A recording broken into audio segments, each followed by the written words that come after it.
Hari ini berlangsung mesyuarat bilangan 1 2024. Mesyuarat jawatankuasa bersama mengenai pengurusan pekerja asing antara KDN dan sumber manusia.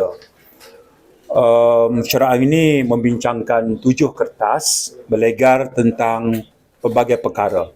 Tapi biar saya gariskan dulu 2 latar belakang yang penting untuk memandu rakan-rakan media memahami perkara yang akan kita kongsi untuk media.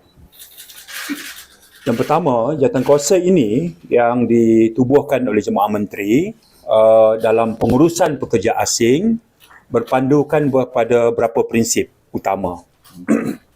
Pertama, komitmen kerajaan madani untuk mengurangkan kos membawa masuk pekerja asing, to reduce the migrant cost.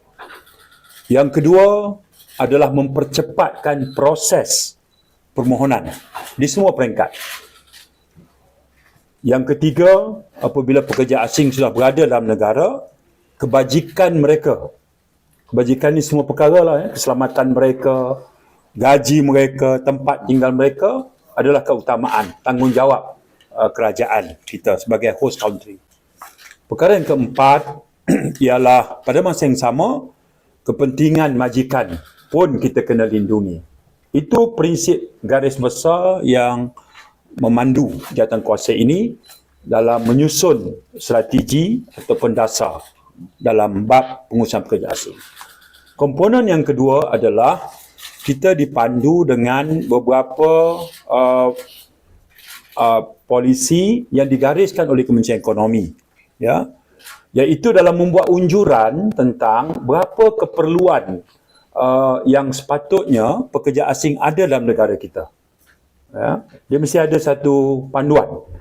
Ya, kalaupun tidak mandatori tapi panduan.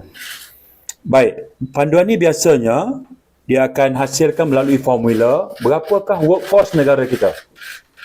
Daripada workforce itu, Kementerian Ekonomi dia cap 15% daripada workforce mestilah adalah angka shilling yang munasabah untuk pekerja asing.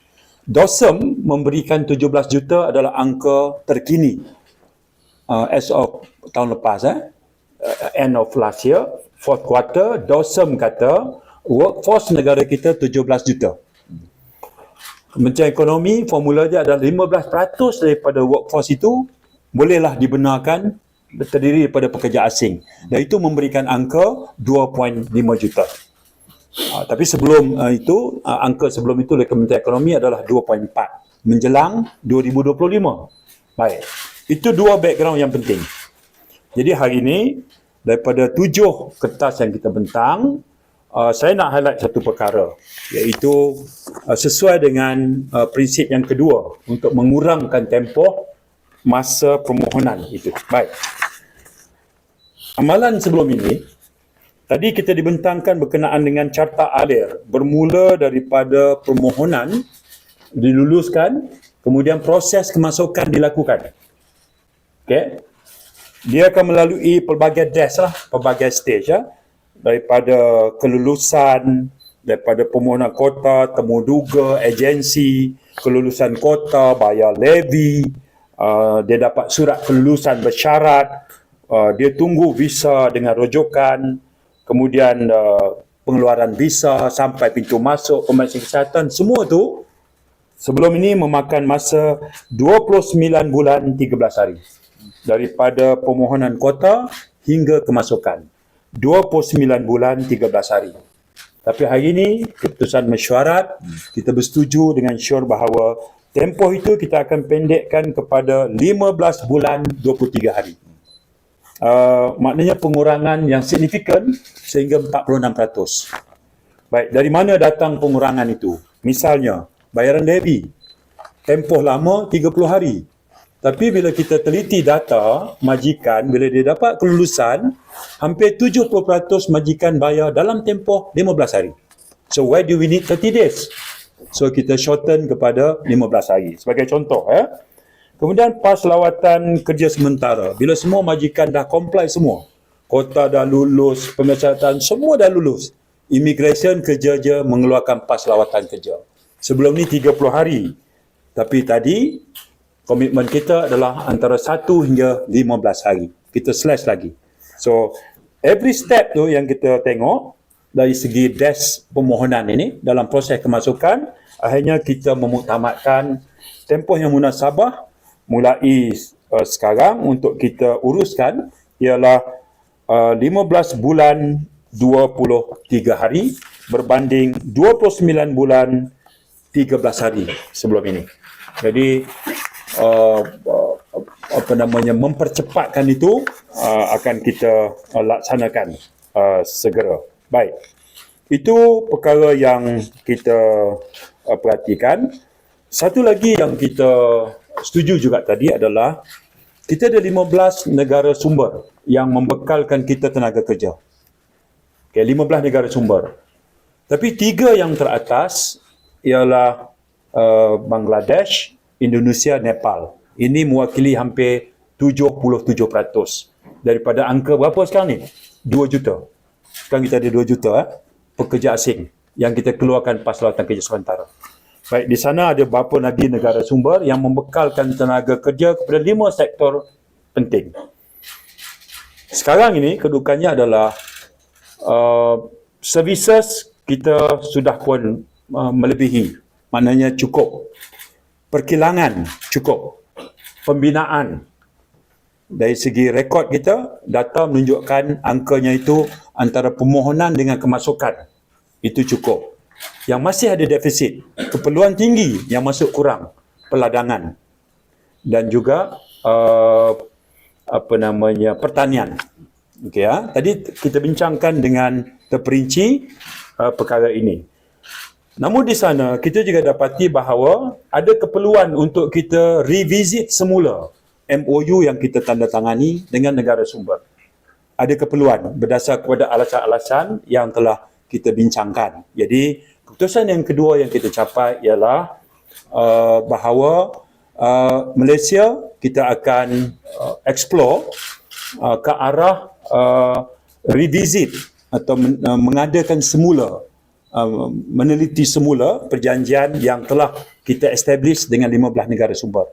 Sebab dia mencakupi pelbagai perkara, ya, elemen seperti yuran, kos, elemen seperti syarat kontrak, kesihatan dan sebagainya. Jadi MOU satu dokumen persefahaman yang dinamik, bukan statik, dan hari ini kita setuju bahawa kita akan memasuki proses melawat semula keperluan untuk meneliti butiran perjanjian dan negara sumber. Itu dua perkara yang saya kongsi bahagian saya dalam sidang media ini. Saya nak tengok kalau ada saya tertinggal, Cik Zul. Shilling sudah, pengambilan sudah, saya akan tinggalkan pengerat. Sorry. Oh ya, baik. Kita nak okay. Baik, ada kertas yang ketiga sebelum saya serah pada saudara Steven. Steven mesti bak pengerang aja dia. Dia tak ada cerita lain, ya. Baik. Tahun lepas, sepanjang tahun lepas, mulai Januari sampai 31 Disember, kita telah laksanakan dasar rekalibrasi 2.0. Continuity, penyambungan kepada rekalibrasi 1.0 sepanjang tahun 2022. Tahun 2022, rekalibrasi 1.0 membawa dua implikasi. Pertama, mereka yang overstay, kita buka ruang, kamu muncul, kita boleh bagi, kita facilitate setelah kita kenakan compound untuk dihantar pulang. Maknanya, rekalibrasi penghantaran pulang. Yang kedua, pada tahun 2022 adalah rekalibrasi pekerjaan. Maknanya dia muncul, dia ada di sini overstay. Barat dia kena balik. Tapi keperluan tenaga kerja kita masih mendesak. Selepas COVID, maka kita kata, kita benarkan dia kerja. Tapi dia kena tampil, daftar dengan majikan, verifikasi, ambil biometrik, kemudian kita bagi PAS. Selesai, ya? Tahun 2023, ketika kerajaan ini mula berfungsi, kerajaan baru, kita tutup rekalibrasi penghantaran pulang. Sepanjang tahun lepas, Tapi kita teruskan di generasi 2.0 untuk tujuan penggajian. Okey, baik. Tapi bertakluk kepada keputusan mesyuarat Jemaah Menteri berbanding dua yang saya umum tadi, yang ini tertakluk subject to approval by the cabinet, which both of us will put up a joint cabinet paper by end of January. Maka cadangannya adalah kita akan mengadakan semula rekalibrasi penghantaran pulang kepada rakyat asing yang overstay di negara kita mulai tahun ini. So kita akan cadangkan satu tarikh kepada Jemaah Menteri. Of course mereka akan dikenakan compound dan sebagainya. Kita akan teliti perkara itu bergantung kepada proses permohonan yang kita terima. Dan ini saya rasa langkah yang maklum balas daripada kedutaan-kedutaan dari negara sumber. Mereka mengesyorkan supaya ruang untuk penghantaran pulang kepada rakyat mereka itu dibuka kembali. Jadi mesyuarat hari ini bersetuju untuk menimbangkan cadangan itu dan akan kemukakan kepada Jemaah Menteri. Saya persilakan rakan saya Saudara Steven Sim. Pertama sekali saya ingin menyatakan bahawa kita hari ini telah mengadakan satu mesyuarat bersama antara kedua-dua buah kementerian susulan perjumpaan Yang Berhormat Datuk Seri Saifuddin dengan saya sendiri pada 3 bulan Januari. Kita telah menetapkan bahawa mesyuarat jawatankuasa bersama yang rasmi itu harus diadakan dalam bulan ini juga. Jadi ini merupakan kesinambungan daripada perjumpaan yang lepas itu. Keduanya, saya juga ingin menyatakan bahawa mesyuarat hari ini amat berhasil dengan 7 kertas yang telah dibangkitkan seperti yang telah dinyatakan oleh Datuk Seri Yang Berhormat Menteri Dalam Negeri. Antaranya ialah tentang pengurusan pekerja asing, isu-isu kawalan, isu-isu untuk elakkan pengabaian pekerja, hak pekerja dan sebagainya.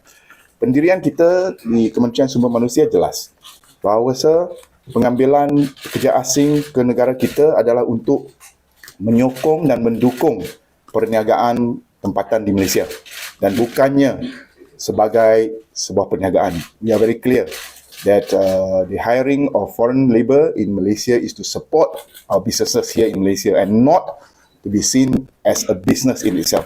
Itu pendirian kita. Kita juga telah membentangkan proses SOP yang lebih sistematik untuk berdepan dengan isu-isu seperti yang telah bangkit pada Disember tahun lalu di Pengerang dalam menggunakan 3 kaedah 3C, iaitu 1 C untuk current, iaitu apabila ada majikan ataupun pesalah berlaku dalam kes seperti di Pengerang, apa yang perlu dilakukan, tindakan segera dilaksanakan. Nanti saya akan jelaskan bagi sikit laporan tentang apa yang berlaku di Pengerang itu. Yang keduanya ialah untuk majikan yang sama, pesalah laku itu incoming, dia punya kuota incoming yang belum masuk lagi, kita akan bekukan, kita hentikan. Yang ketiganya, sebagai langkah cautionary, yang ketiga, kita akan senarai hitamkan pesalah laku tersebut. Untuk kes di Pengerang, saya ingin melaporkan bahawa setakat ini Jabatan Tenaga Kerja Negeri Johor telah menyiapkan 13 kertas siasatan ke atas 5 majikan berkaitan kesalahan dan ketidakpatuhan di bawah Akta 446, iaitu Akta Standard Minimum Perumahan, Penginapan dan Kemudahan Pekerja. Dan kertas siasatan ini akan disemak oleh Timbalan Pendakwa Raya besok 17 Januari dan tindakan susulan akan diambil selepas semakan oleh Timbalan Pendakwa Raya.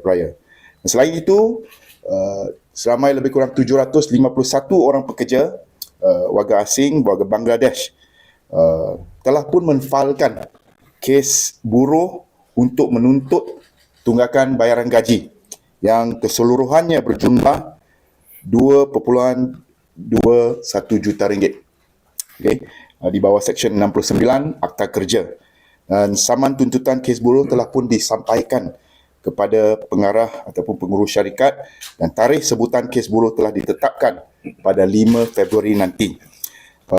Selalunya kita akan panggil untuk pergi ke pejabat Mahkamah Buruh, tetapi kali ini kita akan laksanakan sebutan tersebut di Pengerang sebab memandang kepada mungkin kemampuan pekerja asing ini untuk datang ke Kuala Lumpur. Dalam kes ini, kita juga telah menetapkan dalam mesyuarat tadi pendirian Kementerian Sumber Manusia dalam aspek upah dan gaji.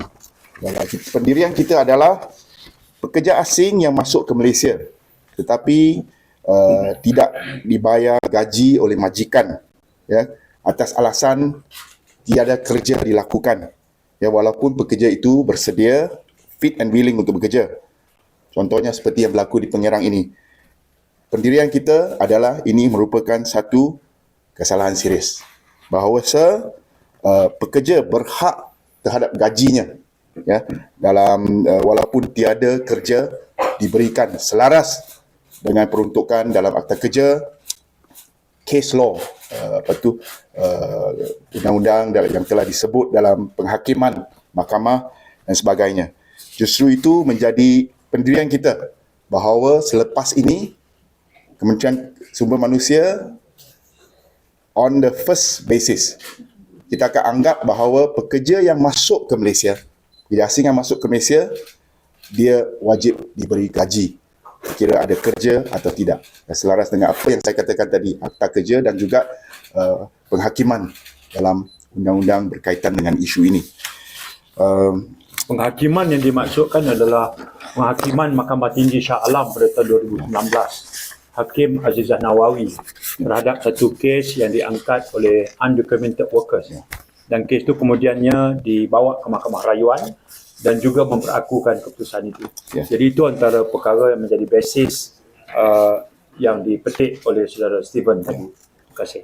Satu lagi mungkin isu berkepentingan awam yang dibangkitkan ialah tentang piercing the corporate veil. Ada ramai yang khawatir bahawa tindakan yang diambil hanya ke atas syarikat, the entity syarikat. Tapi dalam aspek ini kita akan menggunakan peruntukan Section 101B Akta Kerja untuk pierce the corporate veil, iaitu tindakan juga dikenakan kepada pengarah dan pengurusan syarikat dan bukan hanya kepada syarikat sebagai entiti korporat semata-mata. Terima kasih.